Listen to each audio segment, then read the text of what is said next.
Napapansin mo ba na mababa pa rin yung views mo, wala ka pa ring sales, wala pa ring nagre-react sa post mo, wala pa ring nagko-comment, kahit na nag-post ka na ng 3 to 10 times a day? I-share ko sa iyo yung mga napanood ko sa FYP. May mga dumaan na mga content creators na nag-share ng idea tungkol sa algorithm tricks.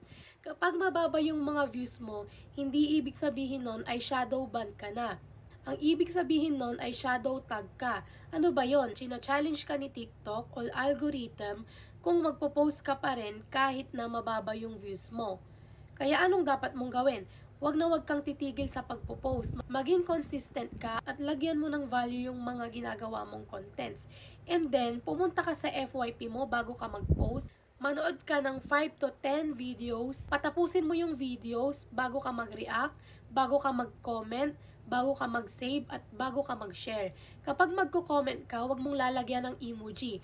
At mag-comment ka ng related sa video for at least 5 words. Kapag ginawa mo yon bago ka mag-post, ibuboost ka ni algorithm at ibabato niya yung mga contents mo sa FYP para magkaroon ka ng maraming views. Sana nakatulong. Bye!